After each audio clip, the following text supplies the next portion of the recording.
Bismillahirrahmanirrahim. Assalamu alaikum warahmatullahi wabarakatuh.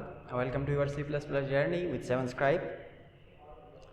Dear viewers, जैसा कि हमने अपने पिछले लेक्चर्स में देखा, एक एग्जांपल करके हमने देखा, एक्सप्रेशन इवैल्यूएशन के बारे में हमने पढ़े और जो अर्थमेटिक ऑपरेटर्स थे उसके इस्तेमाल के बारे में हमने एज एन एग्जांपल लेके हमने सॉल्व करके देखा और साथ साथ में हमने असाइनमेंट ऑपरेटर को भी देखा।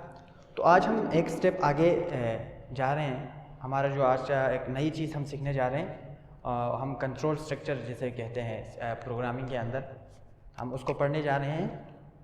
तो इस कंसेप्ट को समझने के लिए हम रियल वर्ल्ड से एक दो एग्जांपल लेते हैं। उससे पहले कि हमने हमारे जो पिछले जितने भी लेक्चर्स थे, हमने जितने भी लेक्चर्स कवर किए हैं, उनमें हम देख रहे थे कि हमने जो भी प्रोग्राम लिखा वो लाइन बाई लाइन रन हो रहे थे, लाइन बाई लाइन एग्जीक्यूट हो रहे थे। फर्स्ट स्टेप पे पहला लाइन, उसके बाद second line, third line, fourth line, fifth line, इस तरह से सीक्वेंशली वो एग्जीक्यूट हो रहे थे। और आज हम पढ़ेंगे कि सिलेक्टिवली कैसे आपने एक प्रोग्राम को चलाना है। लेट्स से अगर आपने एक प्रोग्राम लिखा है तो उसमें आप चाहते हैं कि लाइन बाय लाइन ना चले, लेकिन कुछ हिस्सा चले उस प्रोग्राम का, फिर उसका दूसरा कुछ हिस्सा चले, फिर पहला कुछ हिस्सा, इस तरह से आप सिलेक्ट करते हैं। मीन्स आप डिसाइड करते हैं कि कौन सा हिस्सा चलना है, कौन सा पार्ट चलना है। आज हम उसके बारे में पढ़ेंगे। तो रियल लाइफ में अगर हम एग्जांपल ले लें तो हम अपने लाइफ में मुख्तलिफ टाइप के डिसीजन लेते हैं। लेट्स से अगर आपने किसी शॉप पे जाना है या कोई दूध वगैरह लेना है या कोई भी चीज़ अगर आपने लेनी है तो आप डिसाइड करते हैं कि अगर दुकान खुली होगी तो मैंने इतने दूध लेके आना है, अगर ये दुकान खुली होगी तो मैंने ये चीज़ लेके आना है। या लेट्स से आप कह सकते हैं कि अगर मेरे पास लैपटॉप होगा तो मैं प्रोग्रामिंग सीखूँगा। तो इस तरह के डिसीजंस आपको लेना पड़ता है अपने रियल लाइफ के अंदर। और सेम जो है ना, प्रोग्रामिंग के अंदर भी आपको इस तरह के डिसीजन लेना पड़ता है, क्योंकि प्रोग्रामिंग आपकी जो ख्यालात है, आपके थॉट्स का जो है ना एक सॉफ्ट फॉर्म है, इसको आपने शक्ल देना है आपके थॉट्स को। तो इस वजह से आपको डिफरेंट टाइप ऑफ डिसीजन लेना पड़ता है। लेट्स से एक और एग्जांपल अगर हम देखें प्रोग्रामिंग की उसमें, तो आपने एक बैंक का एक सिस्टम आपने बनाना है। मीन्स कोई भी सॉफ्टवेयर हो या हमारे इस लेवल पे हम कहेंगे कि एक आपने प्रोग्राम लिखना है, वो प्रोग्राम आपके जो कस्टमर्स को बता दे अगर उसके अकाउंट्स में जो ख़ास सर्टेन लेवल से अगर जो उसके अकाउंट में मनी सेव होता है या अकाउंट का जो जितने भी पैसे उसके अकाउंट में होते हैं, अगर वो एक सर्टेन लेवल से अगर नीचे आ जाए तो उसको मैसेज जाना चाहिए कि आपका जो अकाउंट का बैलेंस है वो कम हुआ है। ठीक है ना। तो इस तरह की चीज़ों को आपने कैसे करना है वो हम आज के इस लेक्चर में पढ़ेंगे। तो सबसे पहले हम इंट्रोडक्शन पढ़ेंगे। तो हमने रियल लाइफ के एग्जांपल से हमने देखा है कि हम कोई भी जब डिसीजन लेता है तो वो कंडीशन बेस्ड होता है। डिसीजन लेने से पहले एक कंडीशन आता है, अगर वो कंडीशन फुलफिल होता है तो अब वो डिसीजन लेता है, अगर नहीं होता तो वो काम आप नहीं करते। जैसे कि हमने अकाउंट जो बैंक सिस्टम की एग्जांपल ली, तो उसमें हम कहते थे कि अगर अकाउंट का जो बैलेंस है वो इस लिमिट से नीचे आता है, तो इधर क्या आया, कंडीशन आया, अगर इस लिमिट से नीचे आता है तो देन आपने क्लाइंट को मैसेज भेजना है, आपने कस्टमर को मैसेज भेजना है कि आपका अकाउंट का जो बैलेंस है वो कम हुआ है। ठीक है। अगर वो उससे नीचे नहीं आता या अगर वो बैलेंस ज़्यादा होता है तो आपने कुछ नहीं करना है। ठीक है। तो इसको देखने के लिए हमें ये पता चला कि कोई भी डिसीजन लेने से पहले एक कंडीशन आता है, उस कंडीशन का फुलफिल होना ज़रूरी होता है।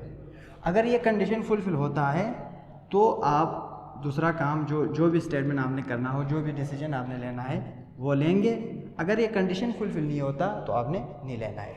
तो C++ के अंदर ये कंडीशन जो बनता है ये it is like an expression. C++ के अंदर ये क्या होता है, ये एक एक्सप्रेशन होता है, ये जो कंडीशन होता है, इधर कोई ना कोई एक्सप्रेशन होगा, इसने एवेलुएट होना है, उसके बाद आपको पता चलेगा कि आपने ये कंडीशन फुलफिल हुआ है कि नहीं हुआ। आपने इस एक्सप्रेशन के एवेलुएशन के बाद ही आपको पता चलेगा। ठीक है। तो C++ के अंदर जो कंडीशन आपने चेक करना होता है वो क्या होगा, एक एक्सप्रेशन होगा, और ये एक्सप्रेशन की जो आउटपुट होगी वो क्या होगा, आपको ट्रू और फॉल्स की शक्ल में मिलेगा, या ट्रू या फॉल्स। ठीक है ना। यही होता है ना, कोई भी कंडीशन हो, आपने कंडीशन को चेक किया कि ये सही है, ये कंडीशन फुलफिल हो रहा है, यस, अगर ट्रू है तो आगे चला, अगर फॉल्स है तो आगे नहीं चला। तो टू टाइप के आपको आउटपुट मिलेगा इस एक्सप्रेशन के एवेलुएट होने से, वो होगा या ट्रू या फॉल्स होगा। तो इस पॉइंट पे मुझे ये सोचना पड़ेगा इस एक्सप्रेशन को बनाने के लिए, ये ट्रू और फॉल्स को लाने के लिए, इस आउटपुट को अचीव करने के लिए मुझे क्या कोई ना कोई ऐसी चीज़ चाहिए जो इन चीज़ों के दरमियान कंपेयर करके मुझे आउटपुट निकाले। हम एक और बात कह सकते हैं कि एक्सप्रेशन के अंदर क्या होगी, हमेशा कोई दो चीज़ों के दरमियान जो है ना कंपैरिजन होगी। उन दो चीज़ों के दरमियान कंपैरिजन होके फिर उस एक्सप्रेशन में इवैल्यूएट होना है, फिर आपको आउटपुट मिलेगा। तो उन दो चीज़ों के दरमियान कंपैरिजन को कंपेयर करने के लिए, उन दो चीज़ों को आपस में कंपेयर करने के लिए मुझे कोई ना कोई ऐसी चीज़ चाहिए जिसकी मदद से मैं कंपेयर कर सकूं। तो हमने पहले ही इस कंसेप्ट को पढ़ा हुआ है, जो कंपेयर करने के लिए मैंने इंट्रोडक्शन में आपको दी थी कि रिलेशनल ऑपरेटर्स का हम यहाँ पे क्या करेंगे, इस्तेमाल करेंगे। रिलेशनल ऑपरेटर्स हमें कोई भी आपके पास दो चीज़ें हैं, दो ऑपरेंड्स है, उनके दरमियान कंपेयर करके जो भी आप चाहता है उसको ट्रू और फॉल्स की शक्ल में आपको आउटपुट में देता है। तो यहाँ पे इस कंपैरिजन को करने के लिए इस एक्सप्रेशन में क्या होगी, कंपैरिजन होगी, ठीक है ना। इस कंपैरिजन को करने के लिए मुझे क्या करना पड़ेगा, रिलेशनल ऑपरेटर्स का इस्तेमाल करना पड़ेगा, ठीक है। रिलेशनल ऑपरेटर्स का इस्तेमाल करके हम इस एक्सप्रेशन के अंदर जो भी ऑपरेंड्स आते हैं उनको कंपेयर करेंगे, फिर आपको आउटपुट मिलेगा। तो normally there are 3 type of relational operator के जो नॉर्मली जो है ना 3 टाइप होते हैं। एक होता है स्मॉलर का, एक होता है ग्रेटर का, एक होता है इक्वल का। यानी बेसिक जो टाइप्स होते हैं वो 3 होते हैं। ये एक्सप्रेशन के अंदर आपने अगर कोई चीज़ कंपेयर करना हो स्मॉलर देन के लिए तो आप ये साइन इस्तेमाल करेंगे, ग्रेटर के लिए करना है तो ये करेंगे, इक्वल के लिए करना है ये करेंगे। इक्वल करना है तो डबल इक्वल आएगा इसमें। और सिर्फ सिंगल इक्वल में डिफरेंस होता है, वो हम पढ़ेंगे उसको भी। इसकी अगर हम एग्जांपल ले लें तो 4 इज स्मॉलर देन 5। अगर मैं इसी को इस तरह से लिखूं तो 5 is greater than 4 is equal to 4, ठीक है ना। इसी तरह का एक एक्सप्रेशन आएगा इसकी जगह पे, ठीक है ना, इस कंडीशन की जगह पे। कंडीशन की जगह पे क्या आएगा, 4 इज स्मॉलर देन 5। क्या 4 स्मॉलर देन 5 है? हाँ एग्जैक्टली 4 स्मॉलर देन 5। देन आपका आगे वाला हिस्सा चलेगा। जो कंडीशन हमने अप्लाई किया था ना कि आपके पास लैपटॉप है, ठीक है, अगर लैपटॉप है तो आप क्या करेंगे, प्रोग्रामिंग लिखेंगे, ठीक है। क्या उस अकाउंट में बैलेंस जो है ना वो लिमिट से कम है, अगर है तो आगे जाके क्या करेगा, उस कस्टमर को मैसेज जाएगा, ठीक है। सेम इसी तरह अगर आप ग्रेटर की तरफ देखें तो इसका उल्टा होगा। क्या 5 इज़ ग्रेटर देन 4 है, या आप कोई और एग्जांपल ले लें, 10 इज़ ग्रेटर देन 5 है। अगर है तो आगे जाके उस स्टेटमेंट ने एग्जीक्यूट होना है, उस ब्लॉक ऑफ कोड ने एग्जीक्यूट होना है, या ब्लॉक ऑफ कोड हम समझेंगे अभी इफ को करके। अगर नहीं है तो उसको नहीं जाना है। इसी तरह इक्वल टू का आप चेक कर सकते हैं कि क्या ये इधर जो ऑपरेंड पड़ा है और इधर जो ऑपरेंड पड़ा है ये दोनों इक्वल है। अगर है तो आगे चलेगा, अदरवाइज नहीं चलेगा। फिर इन्हीं तीनों से 3 और डिफरेंट टाइप्स आपको देखने को मिलेगा। उनमें सबसे पहले जो है ना वो स्मॉलर देन इक्वल और ग्रेटर देन इक्वल और नॉट इक्वल, ठीक है ना। ये भी इसी का पार्ट है, रिलेशनल ऑपरेटर्स ये भी इसी का पार्ट है। एक होता है smaller than equal, greater than equal और इक्वल और नॉट इक्वल। तो ये 6 टाइप्स थे रिलेशनल ऑपरेटर्स का। इनका हम इस्तेमाल करेंगे हमारी कोड में इस आज की इस लेक्चर में। तो ये था, हमने रिलेशनल ऑपरेटर के बारे में पढ़े। अब हम इसका इस्तेमाल करके देखते हैं कि इसका इस्तेमाल कैसे करना है। तो क्या होगा, C++ के अंदर प्रोग्रामिंग के अंदर एक ऑपरेंड आएगा, ऑपरेंड 1, उसके बाद इधर आएगा ऑपरेटर, ठीक है, फिर आएगा ऑपरेंड 2। इसने इवैल्यूएट होना है, ये कंडीशन की जगह पे आएगा जो हमने अभी पढ़ा, ठीक है ना। ये होल क्या होगा, एक एक्सप्रेशन होगा या मल्टीपल एक्सप्रेशंस हो सकते हैं, और ये आएगा कंडीशन की जगह पे, उस कंडीशन ने जो इसने इवैल्यूएट होना है ना। उसके बाद क्या होगा, अगर ये कंडीशन फुलफिल हुआ तो आपका नेक्स्ट लाइन चलेगा, इससे जो फर्दर आप करेंगे इसने चलना है। सपोज हम कहते हैं कि see out the account balance is less than limit, ठीक है। मैंने ये लाइन चलाना है अपने प्रोग्रामिंग में, अपने प्रोग्राम के अंदर मैंने इस लाइन को चलाना है। तो मुझे क्या करना है, डिसाइड करके इस बेस पे, इस कंडीशन के बेस पे डिसाइड करके मैंने इस लाइन को चलाना है। तो मैंने पहले ऑपरेंड 1 लिया, फिर ऑपरेटर लगाए, फिर ऑपरेंड 2 लिया, फिर अगर ये फुलफिल हुआ तो इस लाइन ने चलना है। तो C++ के अंदर इसको करने के लिए हम इससे पहले क्या लगाते हैं, इस कंडीशन से पहले हमने या तो आप इफ़ लगाते हैं और इसी से एक्सटेंड होता है इफ़ एल्स, ये इसकी फर्दर एक और फॉर्म है, इसको भी हम देखेंगे। पहले हम क्या करेंगे, इफ़ स्टेटमेंट को देखेंगे। सिर्फ इफ़ लगा के आप कोई भी डिसीजन ले सकते हैं C++ के अंदर। और एक और भी है स्विच स्टेटमेंट, इसको भी हम पढ़ेंगे आगे। तो आज का हमारा इस लेक्चर के अंदर हम सिर्फ इफ़ को देखेंगे, इसको कैसे इसमें एवेलुएट होना है और इसका क्या मतलब बनता है, ये कब इस्तेमाल होता है, तो इसको देखेंगे। तो जब भी आपने डिसीजन लेना है तो C++ के अंदर आप इफ़ लगा के फिर कंडीशन आता है, फिर अगर उस कंडीशन में फुलफ़िल हुआ तो इधर आगे वाला स्टेटमेंट चलेगा, आगे वाला जो ब्लॉक ऑफ कोड चलेगा, अदरवाइज नहीं चलेगा। तो हम एक एग्जाम्पल लेते हैं। Suppose if 5 is smaller than 4, then क्या होगा, num1 is greater than num2। मेरे पास दो नंबर है, एक 5 है और एक 4 है, और मैंने इधर से ऊपर भी मेरे कोड लिखे हुए हैं मेरे जो प्रोग्राम के अंदर, और इधर से नीचे भी डिफरेंट टाइप ऑफ कोड्स लिखे हुए हैं, मज़ीद लिखे हुए हैं। ठीक है, उसने भी जो जितने भी कोड्स है वो लिखे हुए चलना है। तो इस इधर तक जब पहुंचा, आपका कंपाइलर ने कंपाइल किया, तो इसके बाद क्या हुआ, मैंने इधर एक डिसीजन लेना था कि अगर जो num1 मेरे पास है अगर वो बड़ा है num2 से, तो इधर आपको जो स्क्रीन के ऊपर एक मैसेज प्रिंट होना चाहिए कि जो num1 है वो ग्रेटर है num2 से।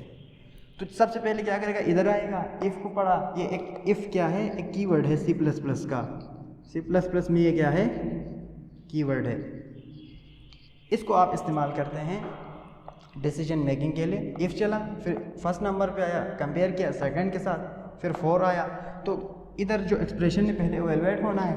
पहले इवैल्यूएट होकर आपको क्या आएगा, या ट्रू आएगा, ठीक है, या फॉल्स आएगा, या ट्रू आएगा या फॉल्स आएगा। अगर ट्रू आया तो इस लाइन में चलना है, अगर ट्रू नहीं आया, लेट से फॉल्स आया, तो इसने इस लाइन में नहीं चलना, कर्सर ने इधर से आगे आके चलाना है। तो इस केस में क्या होगा, 5 को 4 के साथ कंपेयर किया, क्या 5 4 से ग्रेटर है, जी बिल्कुल है, तो आपको क्या मिला, ट्रू मिला। ट्रू मिला तो क्या होगा, इस मैसेज ने आपका स्क्रीन के ऊपर प्रिंट होना है।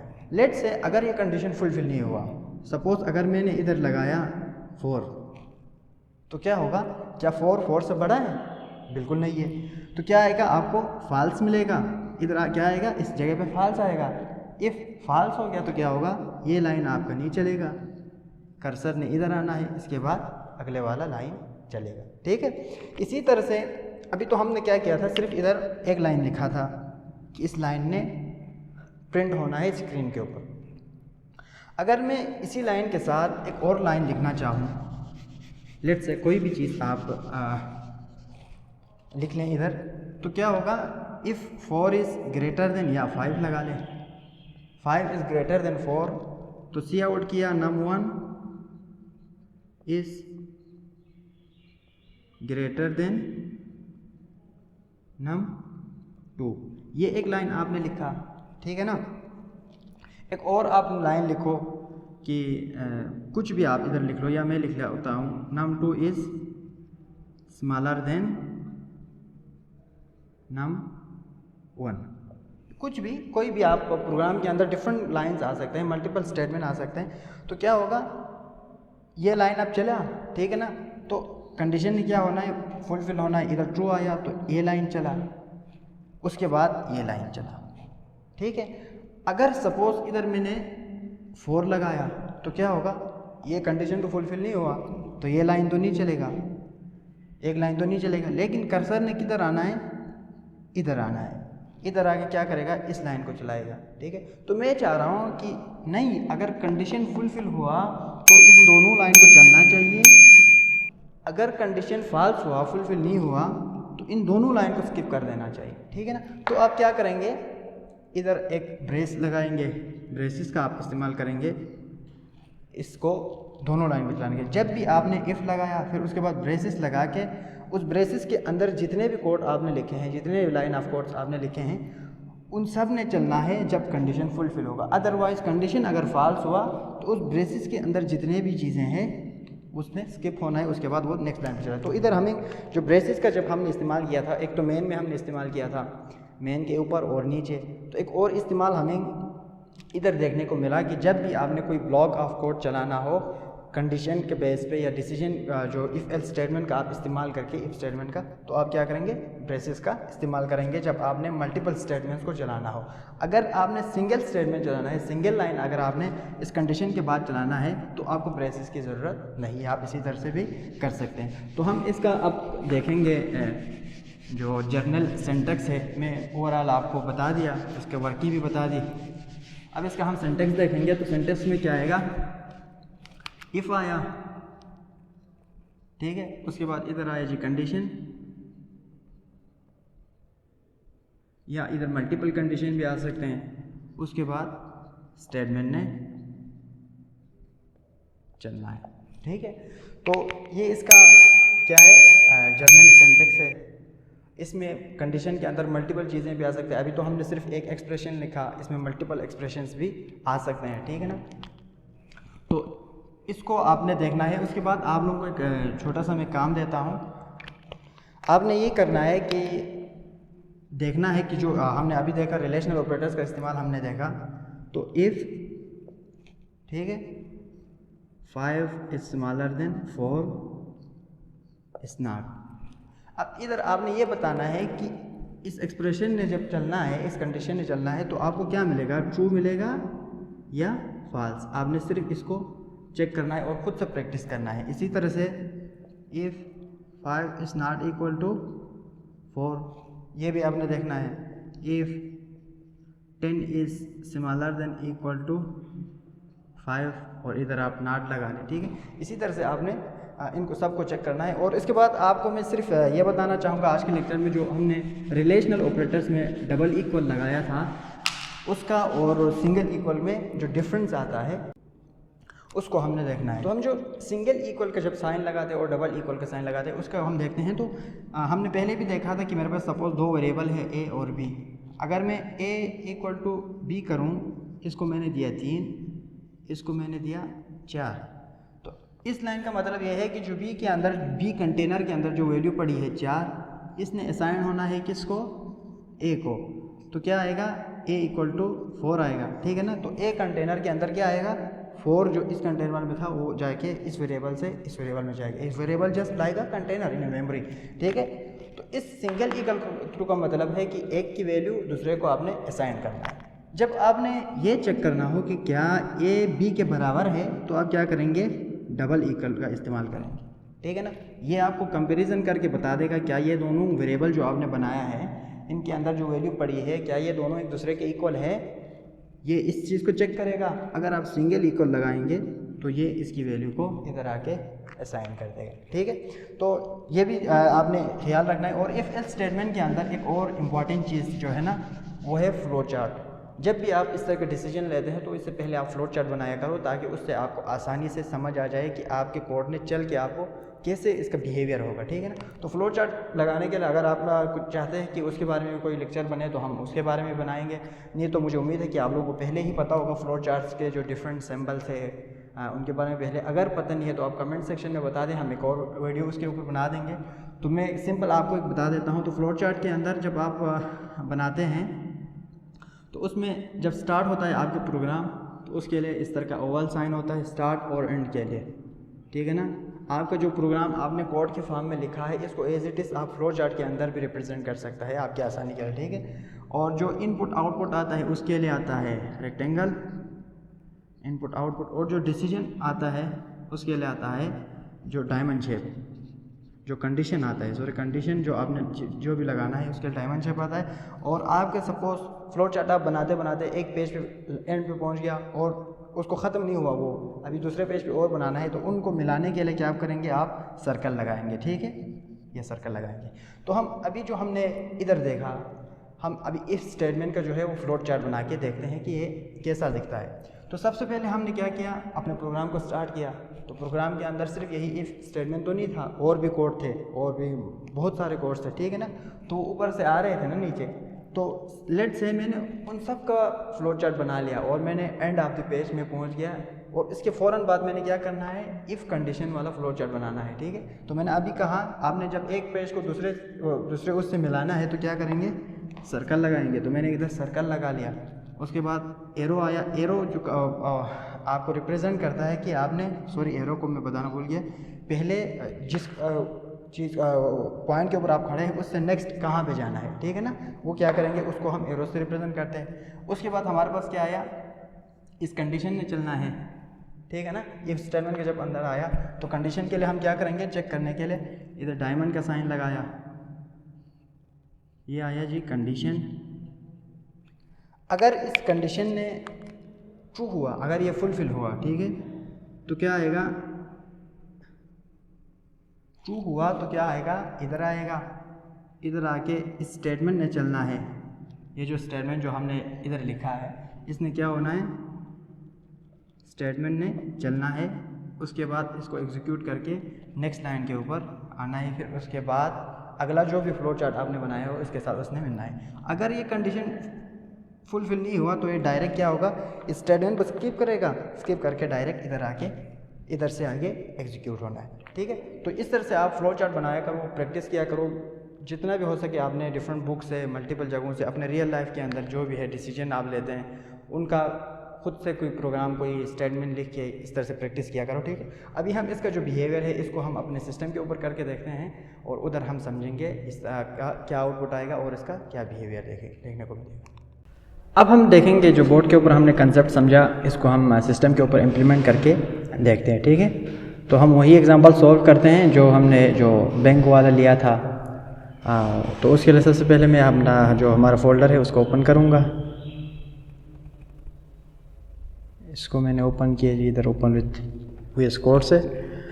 तो इधर हम चेक करेंगे हमारा जो वही एग्जांपल था उधर। तो सबसे पहले मैं क्या करूँगा, जो एक वेरिएबल बनाऊँगा करंटली जो हमारे अकाउंट के अंदर जितने बैलेंस है। वो एग्जांपल हमारा ये था कि आपको बैंक में अकाउंट बना हुआ है, बैंक अकाउंट में आपने पैसे रखे हुए हैं और आपके अकाउंट में जो पैसे हैं अगर वो एक लिमिट से नीचे आता है तो आपको मैसेज आना है बैंक की तरफ से कि आपका जो अमाउंट है बैंक अकाउंट में वो इस लिमिट से नीचे आया है, ठीक है। तो उसके लिए मैं सबसे पहले क्या करूँगा, जो बैंक में अकाउंट मेरा पड़ा हुआ है ना उसको मैं किसी वेरिएबल के अंदर स्टोर करूँगा। तो उसके लिए मुझे क्या चाहिए, एक वेरिएबल चाहिए। सपोज़ मैं उसके लिए नाम रखा सी करंट बैलेंस, ठीक है। करंट बैलेंस के नाम से मैंने एक अकाउंट बनाया और इसको मैं कुछ भी दे देता हूँ। सपोज़ मेरे अकाउंट में पड़े हैं कोई 10,000 है, ठीक है। और दूसरा जो है ना, जो लिमिट, जिस लिमिट की हमने बात की तो वो भी डिफ़ाइन होना चाहिए। वो लिमिट कितना है, कितना लिमिट होना चाहिए। तो उसके लिए भी मैं क्या करूँगा, एक वेरिएबल बनाऊँगा। उसके लिए मैं लिमिट का नाम दिया और सपोज़ 5000, इसको मैंने इनिशियलाइज़ किया 5000 से। उसके बाद हमारा जो है कंडीशन लगेगा। उसके बाद हम चेक करेंगे क्या जो हमारे बैंक में अकाउंट में बैलेंस था क्या ये लिमिट से नीचे आया है कि या लिमिट से ऊपर है। अगर नीचे आया है तो आपने कस्टमर को जो है ना मैसेज भेजना है। तो उसके लिए मैं क्या करूँगा, हमने अभी पढ़ा है इफ़, फिर इधर कंडीशन आना था। कंडीशन में क्या करना था, हमने ये चेक करना था कि क्या करंट बैलेंस उस लिमिट से नीचे है। तो क्या करूँगा मैं, current balance is smaller then limit. समझ आ गया। तो इधर क्या मिलेगा मुझे, करंट बैलेंस आया इधर, वो कितना था 10,000 रुपये था, हमने इनिशियलाइज़ किया। उसके बाद लिमिट आएगा वो कितना था 5,000 रुपये। और अब इधर चेक करेगा क्या जो करंट बैलेंस है ये कम है लिमिट से। अगर कम है तो कस्टमर के लिए क्या जाना चाहिए, सी आउट, उसको मैसेज जाना चाहिए कि your account balance is low, ठीक है। ये मैसेज किसको जाना चाहिए, कस्टमर के लिए जाना चाहिए। समझ आ गया। तो इसको हम रन करके देखते हैं कि अभी जो हमने करंट बैलेंस रखा है 10,000, फिर लिमिट रखा 5,000, फिर अगर जो 10,000 है वो कम है 5,000 से तो कस्टमर को जाएगा कि योर अकाउंट बैलेंस इज़ लो। अगर नहीं है तो कस्टमर को कोई भी मैसेज नहीं जाएगा। इसको हम रन करके देखते हैं। तो इसके लिए मैंने ये कमांड पहले से लिखा हुआ है, आप लिख लें। तो ये इधर मुझे कोई भी आउटपुट नहीं आया, कुछ भी नहीं मिला। क्योंकि मेरा जो करंट बैलेंस इसके अंदर पड़ा था ना वो 10,000 था और मेरा लिमिट था 5,000। जब कंडीशन चेक हुआ क्या जो करंट बैलेंस है लिमिट से कम है, बिल्कुल नहीं है। तो मुझे क्या मिला, इस जगह के ऊपर मुझे फॉल्स मिला ना। तो इधर कंडीशन जब चेक हुआ तो फॉल्स आया तो ये जो नीचे हमने जो लाइन लिखा था इसने नहीं चला। ठीक है, अगर मैं इसी को थोड़ा चेंज कर दूं, इधर मैंने 10,000 रखा, इधर मैं रखता हूँ 5,000। ठीक है, और इसको मैं करता हूँ 10,000। अब क्या मिलेगा मुझे? अब ये दोबारा चेक होगा। अब हम देखते हैं इसका क्या आउटपुट आता है। अब मुझे क्या आया? योर अकाउंट बैलेंस इज़ लो। क्यों? क्योंकि अब मैंने करंट बैलेंस के अंदर कम रखा है 5,000 और लिमिट को मैंने क्या किया? बढ़ा दिया 10,000। अगर जो आपके अकाउंट का बैलेंस है वो 10,000 से नीचे आता है तो आपको ये मैसेज आएगा, अदरवाइज़ आपको मैसेज नहीं आएगा। तो फिर इधर दोबारा चेक हुआ, क्या करंट बैलेंस लिमिट से कम है? जी एग्जैक्टली 5,000 कम है। तो आपको इधर क्या आया? कंडीशन इवेलुएट होने के बाद, जो एक्सप्रेशन इवेलुएट होने के बाद आपको इधर मिला ट्रू। जब ट्रू मिला तो आपका जो इसके नीचे वाला जो लाइन था वो एग्जीक्यूट हो गया। ठीक है, अब हमने एक और चीज़ पढ़ी थी पैरेंथेसिस के इस्तेमाल के बारे में।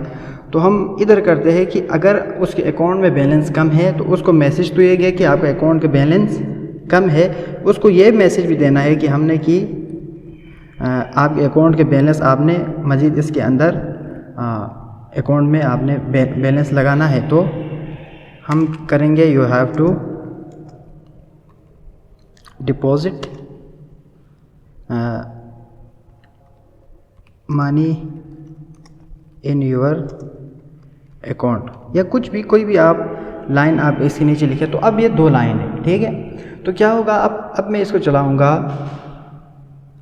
तो मैंने इस तरह से चलाया तो मुझे दोनों लाइन अब मिलना चाहिए इधर। क्यों?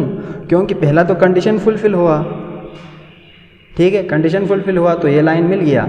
उसके बाद जो दूसरी लाइन थी वो उस कंडीशन के फुलफ़िल होने के बाद, वो लाइन चलने के बाद नीचे आया जब कर्सर, तो वो दूसरी लाइन चली गई। अब अगर मैं इसको पहले वाले उसके ऊपर ले आऊँ, सपोज़ मैं इसको फॉल्स कर दूँ, दोबारा मैं इसको 10,000 करता हूँ। ठीक है, और इसको मैं करता हूँ 5,000। अब मुझे क्या मिलेगा? इसका आउटपुट हम वो देखते हैं। इधर मुझे आया सिर्फ you have to deposit money in your account, मुझे ये सिर्फ एक लाइन मिला। मैं चाहता था कि ये जो दोनों लाइन है वो तब चले जब मेरा ये कंडीशन ट्रू हो, जब मेरे अकाउंट में बैलेंस उस लिमिट से कम हो तो ये दोनों लाइन चलना चाहिए, अदरवाइज़ ये दोनों लाइन नहीं चलना चाहिए। लेकिन जब मेरे अकाउंट में उस लिमिट से जो बैलेंस था वो कम नहीं था, ज़्यादा था, तो मुझे ओबियसली पहला लाइन तो नहीं चलेगा, क्योंकि your account balance is not मतलब लो या not smaller than the limit, that's why the पहला लाइन नहीं चला। लेकिन दूसरी लाइन जो है ना वो प्रिंट हो गया। मैं चाहता था कि ये दोनों लाइन प्रिंट ना होता, कि क्योंकि मेरा अकाउंट का बैलेंस हाई है। तो उसके लिए मैं क्या करूँगा? इधर पैरेंथेसिस लगाऊंगा। ठीक है, पैरेंथेसिस लगाने का फ़ायदा ये होगा कि जब कंडीशन ट्रू होगा तो इस जो पैरेंथेसिस हमने लगाया है, जो इसके अंदर जितने भी कोड आपने लिखा है उसने प्रिंट होना है। अगर आपका कंडीशन फॉल होता है तो इस कोड जो पैरेंथेसिस हमने लगाई इसके अंदर जितने भी लाइंस ऑफ कोड है उसने प्रिंट नहीं होना। अब हम देखते हैं कि इसका क्या आउटपुट मिलता है। ठीक है, तो ये मुझे कुछ भी नहीं दिया। ठीक है, क्योंकि मेरा कंडीशन फॉल्स हुआ, ये वाला कंडीशन मैंने चेक किया था, ये इधर मुझे अब फॉल्स हो गया। फॉल्स हुआ तो ये जो मैंने पैरेंथेसिस लगाया था उसके नीचे जितने भी लाइंस थे वो नहीं चला। डायरेक्ट कर्सर की क्या हुआ, इधर इस इफ़ को चेक करने के बाद ये दोनों स्किप करके इधर नीचे वाले लाइन के ऊपर चली गई। ठीक है, तो पैरेंथेसिस का ये फ़ायदा है, जब आप पैरेंथेसिस लगाते हैं तो अगर कंडीशन ट्रू होता है तो वो सारा चल जाता है, अगर फॉल्स हो तो उसके अंदर जितने भी चीज़ें हैं वो नहीं चलता। तो हमारा जो लेक्चर था आज का यहीं तक था। इस पूरे लेक्चर के अंदर जो हमने बोर्ड के ऊपर समझा और सिस्टम के ऊपर किया, कोई भी अगर सिंगल पॉइंट भी आपको समझ नहीं आया तो कमेंट सेक्शन में ज़रूर बता दीजिएगा। और इस पूरे लेक्चर का जो नोट्स है हमारे वेबसाइट के ऊपर गिवन होगा, वहाँ से आप एक्सेस कर सकते हैं। वेबसाइट का लिंक आपको डिस्क्रिप्शन में मिलेगा। और साथ साथ में हमारे चैनल को ज़रूर सब्सक्राइब करना है ताकि आने वाली वीडियो